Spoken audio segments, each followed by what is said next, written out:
જે છે એ તમારો ઇન્ટરેસ્ટિંગ બુકોલ્સ રિલે.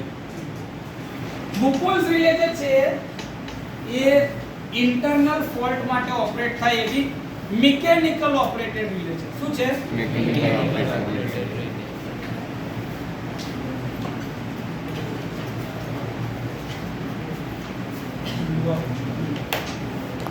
રિલે.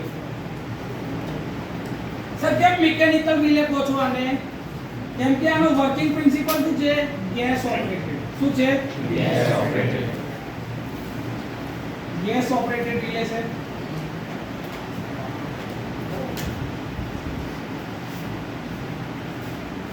આમાં તમારે કન્સ્ટ્રક્શન વાઇઝ જોવો તો બુકોલ્સ રિલે જે છે ટ્રાન્સફોર્મરની મેઇન ટેન્ક અને કન્ઝર્વેટર ટેન્કની વચ્ચે લગાડેલી હોય છે, જે આપણે પેલા પ્રેક્ટિકલમાં બી જોયું છે. આપણે એસજીપી ની લેબોરેટરીની અંદર જે પ્રેક્ટિકલ જોયું છે બુકોલ્સ રિલે, તો એ આ જ છે કે ભાઈ મેઇન ટેન્ક અને કન્ઝર્વેટર ટેન્કની વચ્ચે મૂકેલી છે આ રીતે. તો મેઇન ટેન્કમાંથી જે ઓઇલ એક્સપાન્ડ થઈને જાય એ કન્ઝર્વેટર ટેન્કમાંથી જાય, એટલે આ રિલે જે છે આખી ઓઇલની અંદર ભરેલી હશે. રિલેને નુકસાન ના થાય ને સાહેબ, ઓઇલનું પ્રેશર વધી ના જાય અથવા તો ઓઇલનું પ્રેશરને રિલીઝ કરવું હોય તો એના માટે ઉપર શું આપેલું છે? Pressure release valve.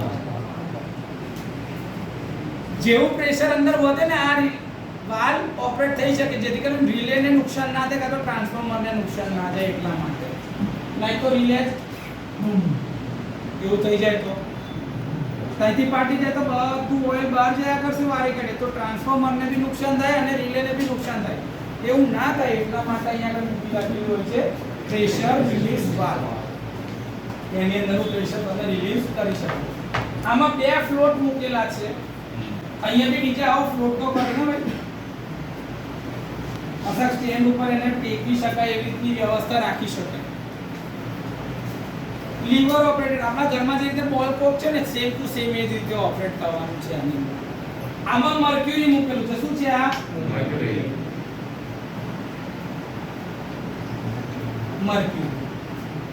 નોર્મલ કન્ડિશનમાં આ તમે જોજો ફ્લોટ જે છે થોડા એંગલ પર રાખેલા હોય, જેથી કરીને નોર્મલ કન્ડિશનમાં ઓપરેટ થઈ શકે નહીં. આની અંદરથી બે છેડા જે કાઢેલા છે, એક પોઝિટિવ અને એક નેગેટિવ. રિલેની ટીપ કોઇલને આપેલો છે સપ્લાય, અને એ શું કરે છે? અલાર્મ. કયું સિગ્નલ આપે છે? તો ફ્લોટ 1 મારો શેના માટે છે?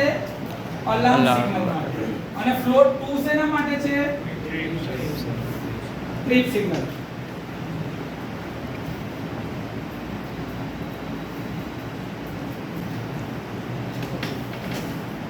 જ્યારે કોઈ ઇન્ટરનલ ફોલ્ટ થયો છે નાનકડો ઇન્સિપિયન્ટ, કે એનું મેગ્નિટ્યુડ બહુ જ ઓછું છે, જેમ કે વાઇન્ડિંગના બે ટર્ન એકબીજા સાથે શોર્ટ થઈ ગયા. વાઇન્ડિંગના બે આટા એકબીજા સાથે શોર્ટ થઈ, તો એનો ક્રોસ સેક્શનલ એરિયા એટલો વધી જશે, બે આટા વચ્ચેનું ઇન્સ્યુલેશન ખરાબ થયું તો એનો ક્રોસ સેક્શનલ એરિયા વધી જશે આટાનો. તો એનો એરિયા વધી જાય તો એનો રેઝિસ્ટન્સ શું થઈ જશે? ઘટી જશે. કે R = ρ L / એરિયા છે ને, એરિયા એટલો વધી ગયો તો રેઝિસ્ટન્સ ઓછો, તો કરંટ શું થશે? તો એ આટામાંથી પસાર થતો કરંટ વધારે ખેંચાય છે.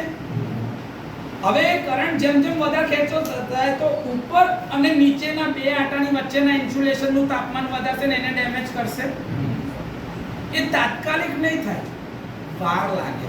એટલે આવા ફોલ્ટને કયો ફોલ્ટ કહેવાય? ઇન્સિપિયન્ટ.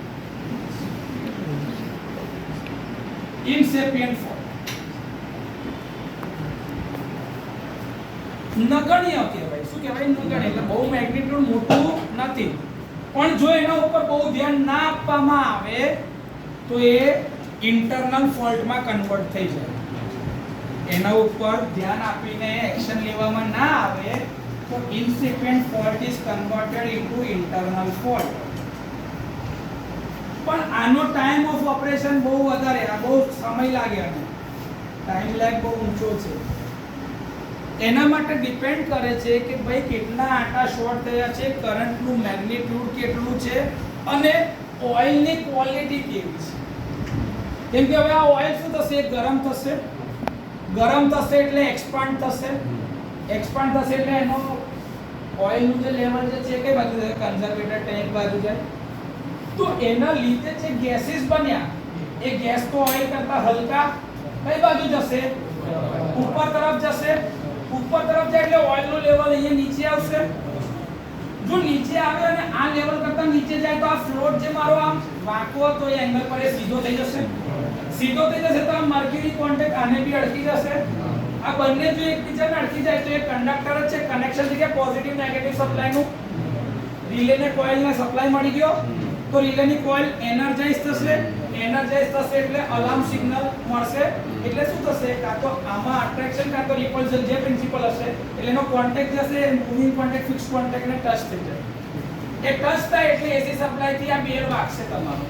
લાઈક આ રીતે જો તમારો અહીંયા આગળ જે આવે છે ફેઝ નો સપ્લાય જે છે આ કટ ઓફ છે અહીંયા સુધી. નીચેથી તમારા ન્યુટ્રલ માં અને બેલમાં ઓફ વાયર નો કનેક્શન તો છે. તમે જેવું આ પ્રેસ કરો છો તો જે બે કનેક્શન મળી જશે એટલે ટ્રીપ કોઇલ એનર્જાઇઝ થશે. અહીંયા મેં આંગળીથી દબાવ્યું એ જ આંગળી જે છે એ જ પ્રેશર પણ કરશે ટ્રીપ કોઇલ. એ ટ્રીપ કોઇલ આના કોન્ટેક્ટને મૂવિંગ કોન્ટેક્ટને ફિક્સ કોન્ટેક્ટને ભેગા કરી દેશે. એટલે અહીંયા સપ્લાય મળી ગયો એટલે બેલને સપ્લાય મળશે એટલે બેલ વાગશે કન્ટિન્યુઅસ જ્યાં સુધી તમે આને ધ્યાને નહીં લો ત્યાં સુધી. હવે સર આવો પ્રોબ્લેમ થાય તો હીટિંગ ને મારે ઓછું કરવું પડશે. હીટિંગ ઓછું કરવા શું કરાય? લોડ ઓછો કરવો ટ્રાન્સફોર્મર પર. એક ટ્રાન્સફોર્મર થી બીજા ટ્રાન્સફોર્મર પર લોડ નાખી દો અને આને બંધ કરીને આની અંદર મેન્ટેનન્સ લઈ લો કે ભાઈ કયા કારણથી શું પ્રોબ્લેમ થઈ રહ્યો છે. કેમ કે આ જે છે આ એક જ રીતે એવું છે કે ટ્રીપ કરતા પહેલા તમને એટલું જબરજસ્ત મોટું સિગ્નલ આપશે. તમને થોડો સમય બી આપશે ચેક કરવા માટે કે ભાઈ જોઈ લે ટ્રાન્સફોર્મર ટ્રીપ થતા પહેલા એનો ફોલ્ટ ક્લિયર કરવો હોય તો થઈ શકે એમ છે. ઇન્ટરનલ ફોલ્ટ આવતા પહેલા જે આપણને જાણ કરે છે એવી રિલે છે આ. પણ સર હવે ધારો કે એવો ખતરનાક શોર્ટ સર્કિટ તો કે એની અંદરમાં ઓઇલનું પ્રેશર વધારે છે તો આ નીચેના ફ્લોરને બી ધક્કો મારી શકે છે. શોર્ટ સર્કિટ ને તે થાય ત્યારે તો એ ફ્લોરને સીધો ધારો કે કરી દે તો ડાયરેક્ટ ટ્રીપ સિગ્નલ આપી શકાશે એ કેસમાં. પણ એ થવાના ચાન્સીસ બહુ જ ઓછા છે કેમ કે એના માટે ઓલરેડી તમે ઓવર કરંટ રિલે ને તે બધા મૂકેલા જ છે ને. તો આનો ટ્રીપ સિગ્નલ ઓપરેટ થાય એ પહેલા તમારો phase over current relay operate થઈ જશે. એ ઓપરેટ ના થાય તો અર્થ ફોલ્ટ વાળી રિલે બી તો લગાડી છે ને ન્યુટ્રલ પોઈન્ટ ની અંદર. આપણે હમણાં જોયા કનેક્શન તો ઓલરેડી એની અંદર રિલે લગાડેલી જ છે તમે. અને ફોલ્ટ કરંટ નું મેગ્નીટ્યુડ ક્યાંક તો થશે ને. આ નહીં થાય તો સીબીસીટી તો મૂકેલી છે ઓવર બેલેન્સ કરંટ ટ્રાન્સફોર્મર. ત્યાં બી તો રિફ્લેક્શન આવશે. ન્યુટ્રલ માંથી કરંટ હશે તો સીબીસીટી બી ટ્રીપ કરી શકે.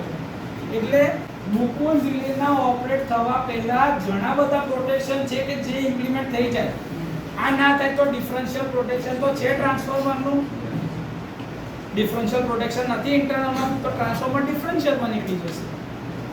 તો રિલેની ઓપરેશન થવા પહેલા જ ઘણા બધા બીજા પ્રોટેક્શન આપણે અંદર મૂકેલા છે કે જેમાં તમારી રિલે ટ્રાન્સફોર્મરને બચાવી દેશે. પણ આમાં બી એવી વ્યવસ્થા છે કે આ બી ટ્રિપિંગ સિગ્નલ આપી શકે છે. ક્લિયર? કોઈ ડાઉટ?